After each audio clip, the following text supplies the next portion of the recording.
कक्षा 6 की हिंदी की पाठ्य पुस्तक बाल राम कथा।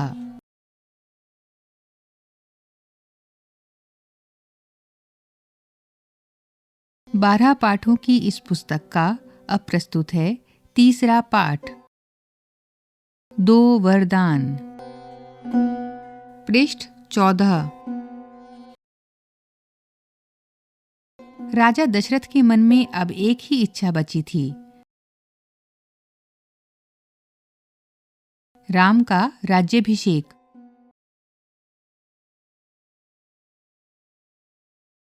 उन्हें युवराज का पद देना। अयोध्या लौटने के बाद से ही उन्होंने राम को राजकाज में शामिल करना शुरू कर दिया था।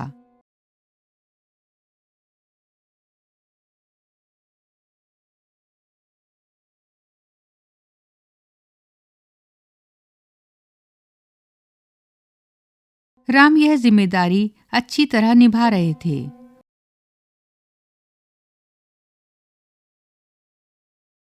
उनकी विनम्रता, विद्वता और पराक्रम का लोहा सभी मानते थे। प्रजा उनको चाहती थी।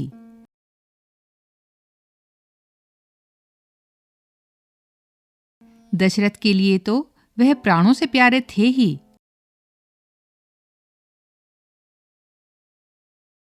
दरबार में राम का सम्मान निरंतर बढ़ रहा था।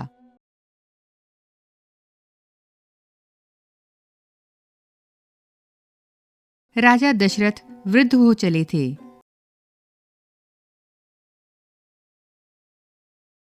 मुनि वशिष्ठ से विचार विमर्श के बाद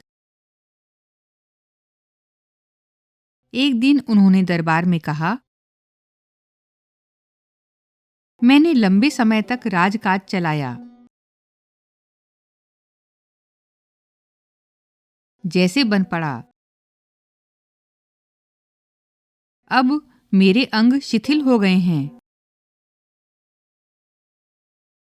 मैं वृद्ध हो चला हूं। मैं चाहता हूं कि यह कार्यभार राम को सौंप दूं। अगर आप सहमत हों तो राम को युवराज का पद दे दिया जाए। अगर आपकी राय इससे भिन्न है तो मैं उस पर भी विचार करने को तैयार हूं। सभा ने तुमुल ध्वनि से राजा दशरथ के प्रस्ताव का स्वागत किया।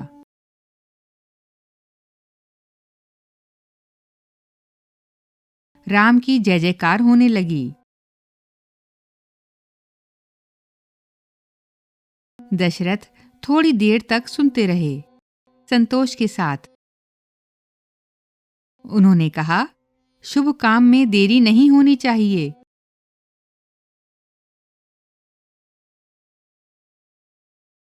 मेरी इच्छा है कि राम का राज्याभिषेक कल सुबह कर दिया जाए। यह समाचार पलक झपकते पूरे नगर में फैल गया। हर जगह बस यही चर्चा थी।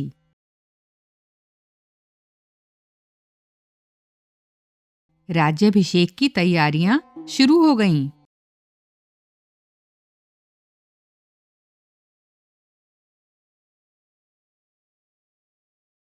भरत,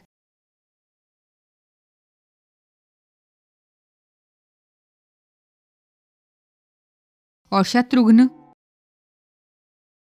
उस समय अयोध्या में नहीं थे। वह अपने नाना केकई राज के यहां गए हुए थे।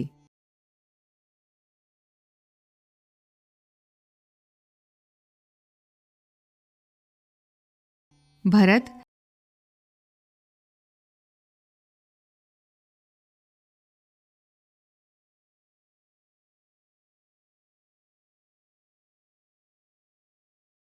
जब भी अयोध्या लौटने की बात करते,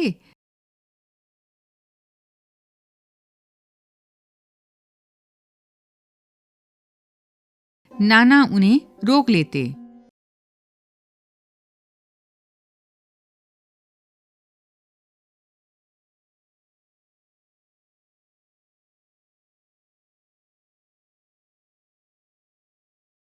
भरत को अयोध्या की घटनाओं की सूचना नहीं थी। उन्हें अपने पिता के निर्णय के संबंध में पता नहीं था। यह जानकारी भी नहीं थी कि अगले दिन राम का राज्याभिषेक होने वाला है।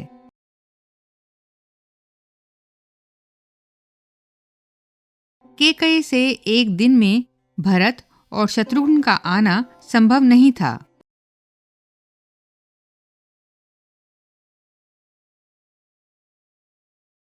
पृष्ठ 15। राजा दशरथ ने इस संबंध में राम से चर्चा की।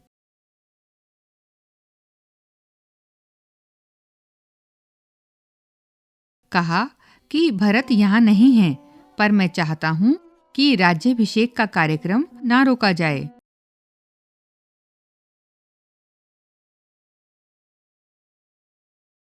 उन्होंने राम से कहा, जनता ने तुम्हें अपना राजा चुना है।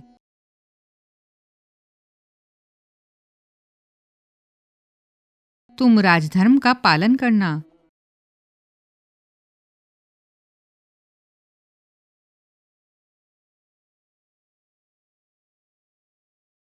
कुल की मर्यादा की रक्षा अब तुम्हारे हाथ में है। राज्याभिषेक की तैयारियां।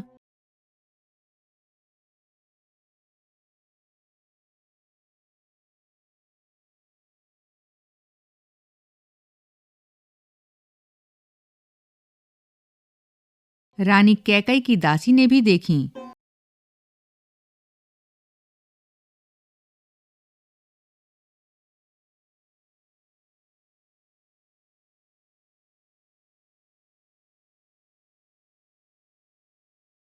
मंथरा ने।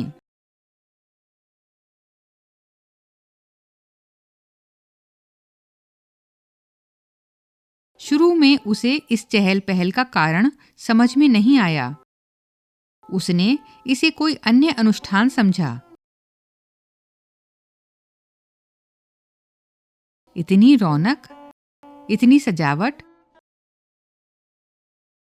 ऐसा कुछ उसने अन्य अनुष्ठानों में नहीं देखा था। उसे अचंभा हुआ। फिर उसने रानी कौशल्या की दासी से पूछा।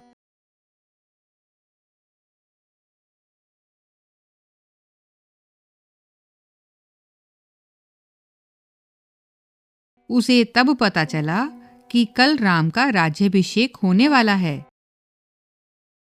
यह उत्सव उसी के लिए है।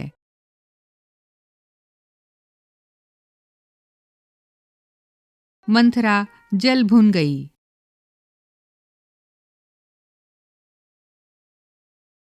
राम का राज्याभिषेक उसे षड्यंत्र लगा।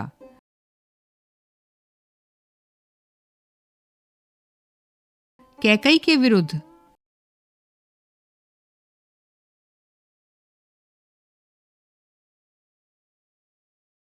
वह कैकई की दासी थी।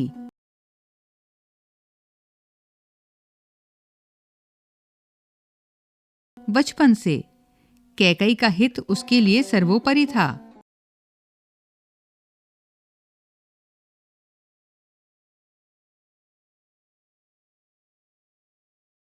मंथरा उसे अपना हित मानती थी।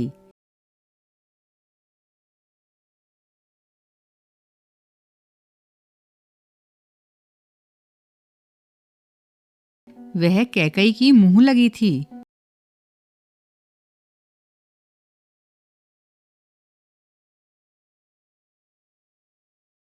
रानी कैकई भी उसे बहुत मानती थी।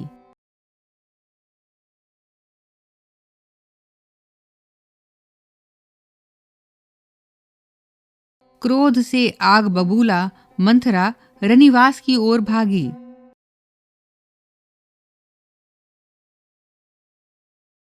सीधे कैकई के कक्ष में। वह हाँफ रही थी। क्रोध से चेहरा लाल था। भागने के कारण सांस उखड़ रही थी।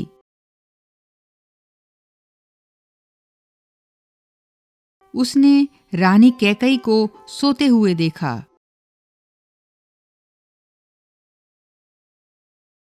किसी तरह स्वयं को संभालते हुए मंथरा ने कहा, अरे मूर्ख रानी, उठ, तेरे ऊपर भयानक विपदा आने वाली है। यह समय सोने का नहीं है। होश में आओ। विपत्ति का पहाड़ टूटे इससे पहले जाग जाओ। रानी कैकई नींद में चौंक कर उठीं। उन्हें मंथरा की बात समझ में नहीं आई।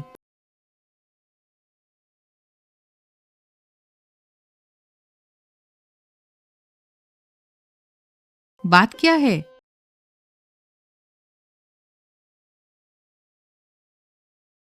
तुम इतनी घबराई हुई क्यों हो? सब कुशल तो है? उन्होंने पूछा। कैसा कुशल, कैसा मंगल? सब अमंगल होने वाला है।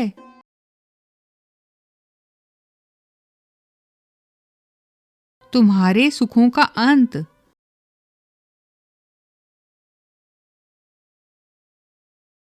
महाराज दशरथ ने कल राम का राज्याभिषेक करने का निर्णय लिया है।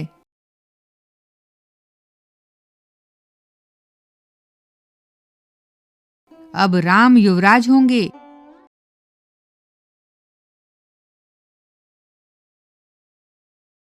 यह तो बहुत शुभ समाचार है।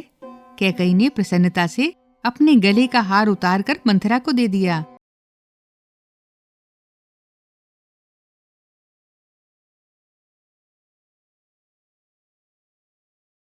मैं बहुत प्रसन्न हूँ। राम युवराज के पद के लिए हर तरह से योग्य हैं। रानी, तुम्हारी बुद्धि फिर गई है, मति मारी गई है। सवाल राम की योग्यता का नहीं है, राजा दशरथ के षड्यंत्र का है।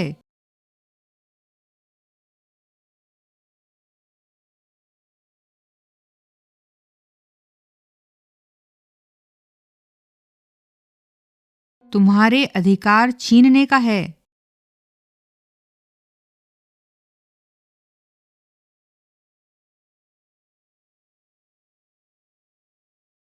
मंथरा ने हार दूर फेंकते हुए कहा।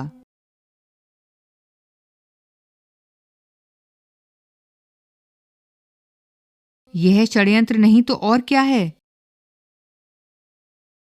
कल सुबह राज्याभिषेक है।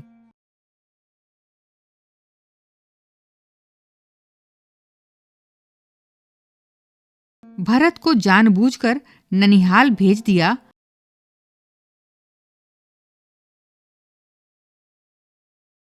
समारोह के लिए बुलाया तक नहीं।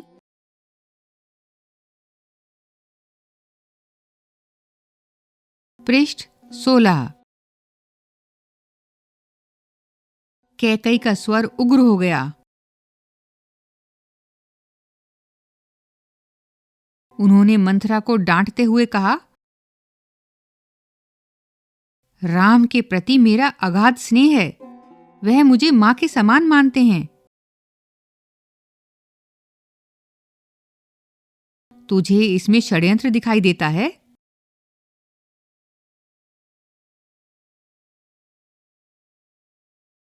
इसमें षड्यंत्र नहीं है। राम के बाद भरत ही राजा बनेंगे। राज सर्वदा ज्येष्ठ पुत्र को ही मिलता है।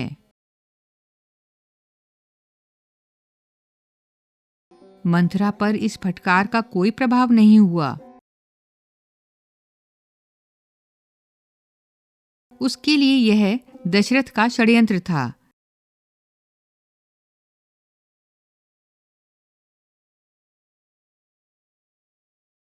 वह रानी कैकई के पलंग पर बैठ गई।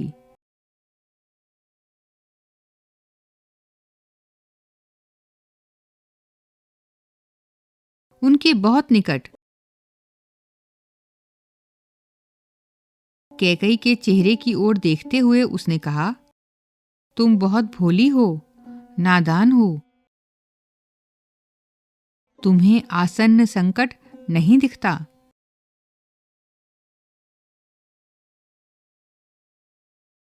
दुख की जगह प्रसन्नता होती है।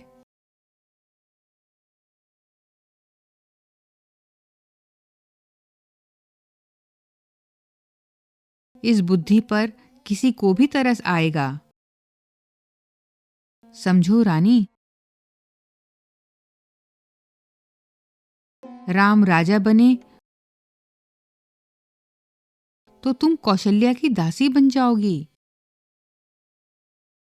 भरत राम के दास हो जाएंगे।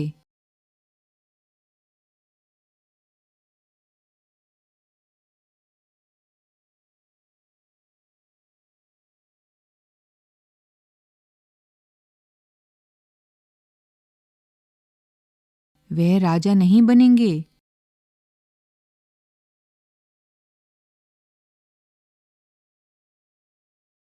राम के बाद अगला राजा राम का पुत्र होगा।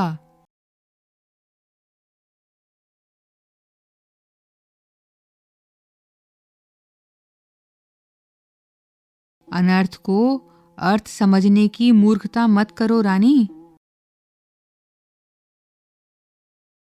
राम को राज मिला तो वे भरत को देश निकाला दे देंगे। वे भरत को दंड देंगे।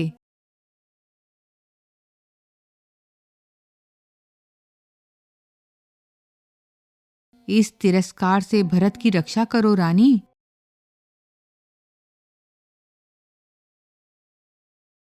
कोई ऐसा उपाय करो कि राजगद्दी भरत को मिले।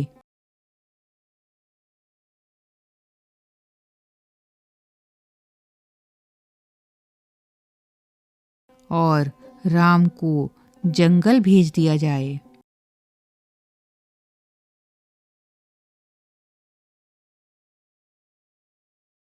कैकई पर मंथरा की बातों का असर होने लगा।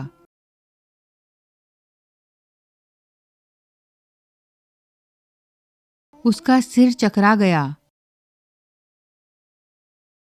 वह पलंग से उठी तो पांव सीधे नहीं पड़े।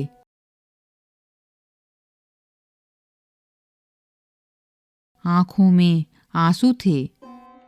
मन भारी हो गया। प्रसन्नता की जगह अव्यक्त क्रोध ने ले ली।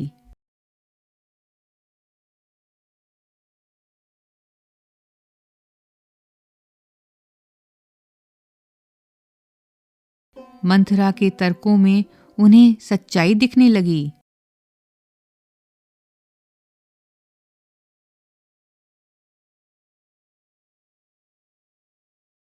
तुम ही बताओ, मैं क्या करूं? कैकई ने आंसू पोंछते हुए मंथरा से कहा। मंथरा पलंग से उठी।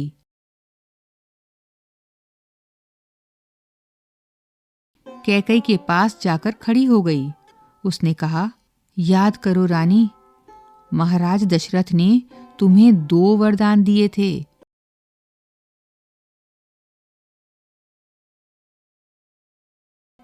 दशरथ से अपना वचन पूरा करने को कहो।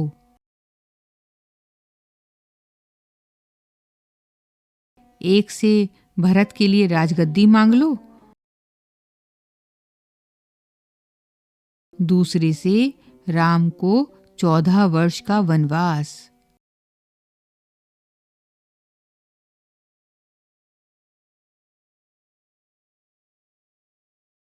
कैकई का चेहरा तमतमाया हुआ था। उन्हें मंथरा की बात ठीक लगी। उनके मन में एक प्रश्न अब भी था। यह बात दशरथ से कैसे कहें? उन्हें रनिवास बुलवाएं या प्रतीक्षा करें? मंथरा ने कैकई के मन की बात भांप ली। उसने कहा, तुम मैले कपड़े पहनकर कोप भवन चली जाओ।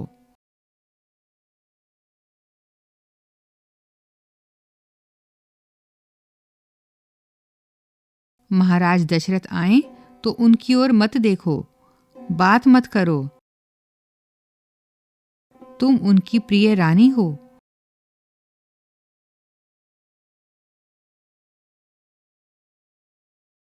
तुम्हारा दुख देख नहीं पाएंगे।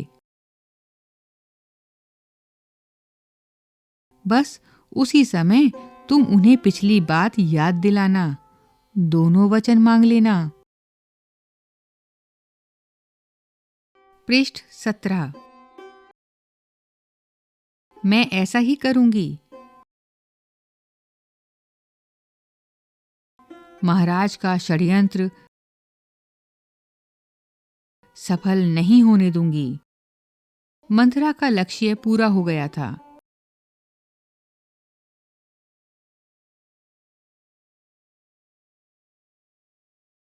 चलते चलते उसने रानी कैकई से कहा, राम के लिए 14 वर्ष से कम वनवास मत मांगना।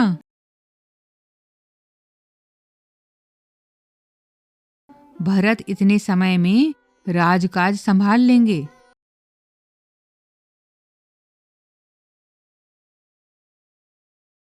जब तक राम लौटेंगे लोग उन्हें भूल चुके होंगे।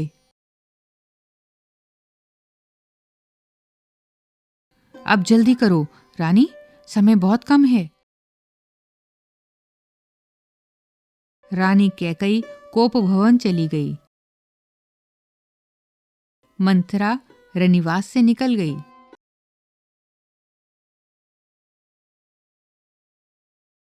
दिन भर की गहमा गहमी के बाद महाराज दशरथ को रानियों की याद आई।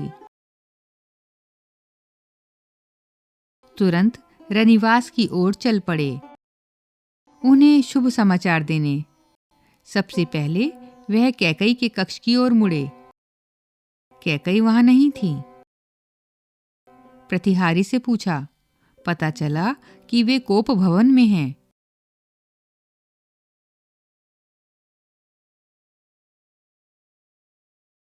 दशरथ को चिंता हुई। कैकई कोप भवन में, परंतु क्यों? क्या इसलिए कि उन्हें अब तक सूचना नहीं मिली?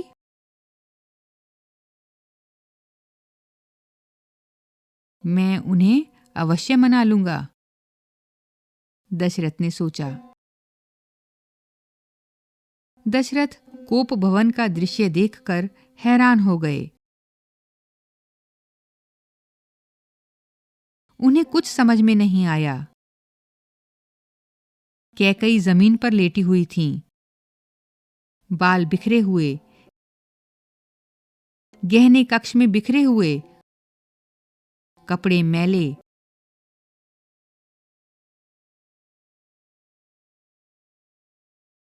तुम्हें क्या दुख है?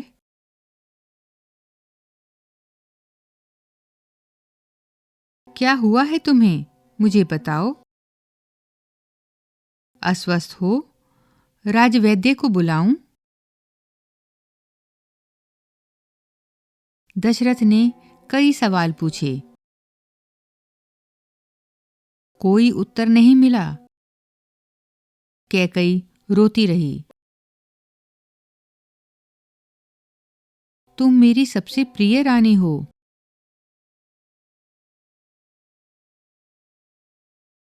तुम्हें प्रसन्न देखना चाहता हूं। तुम्हारी खुशी के लिए मैं कुछ भी कर सकता हूं। कुछ भी, धरती आसमान एक कर सकता हूं। दशरथ ने कैकई को मनाने का बहुत प्रयास किया। उत्तर उन्हें फिर भी नहीं मिला। दशरथ भी भूमि पर बैठ गए।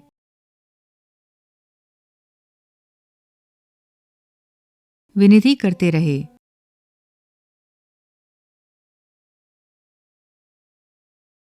हाँ, मैं बीमार हूँ, कैकई ने कहा। मैं अपनी बीमारी के संबंध में आपको बताऊंगी, लेकिन पहले आप एक वचन दें। मैं जो मांगूं उसे पूरा करेंगे। राजा ने तत्काल हामी भर दी। कहा, मैं राम की सौगंध खाकर कहता हूं, तुम्हारी हर इच्छा पूरी करूंगा। महाराज दशरथ ने राम की सौगंध खा ली तो कैकई उठकर बैठ गई। आप मुझे वे दोनों वरदान दीजिए जिसका संकल्प आपने वर्षों पहले रणभूमि में लिया था।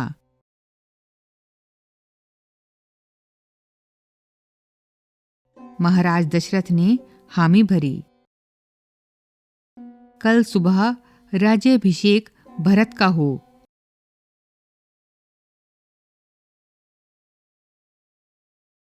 राम का नहीं, कैकई ने कहा। दशरथ भौचक रह गए। उन पर वज्रपात सा हुआ।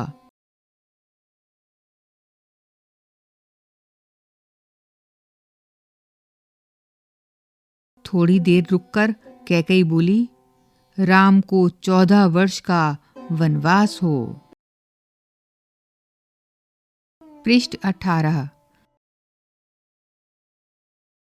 इस पृष्ठ पर एक चित्र दिया गया है जिसमें कैकई को दशरथ से बात करते हुए दिखाया गया है। पृष्ठ 19। दशरथ का चेहरा सफेद पड़ गया। अवाक रह गए। सिर चकराने लगा।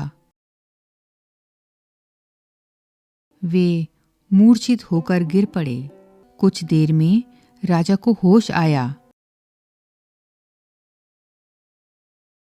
कैकई की ओर देखा। बड़े कातर भाव से बोले, यह तुम क्या कह रही हो? मुझे विश्वास नहीं होता कि मैंने सही सुना है। कैकई अड़ी रही।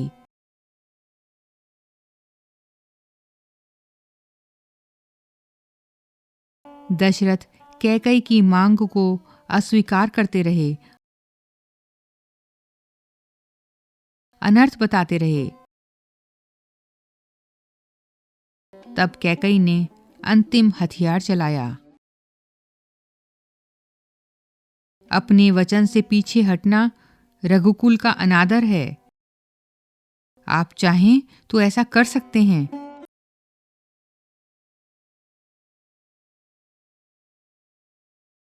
पर तब आप दुनिया को मुंह दिखाने योग्य नहीं रहेंगे।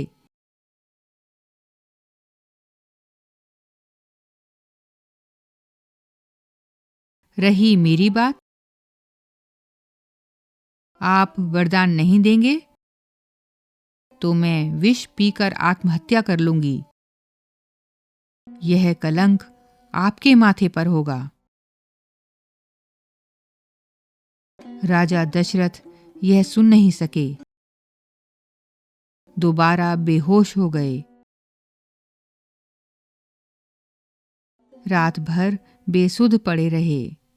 बीच बीच में होश आता। वह कैकई को समझाते, गिड़गिड़ाते, धमकाते, डराते, पर कैकई टस से मस नहीं हुई।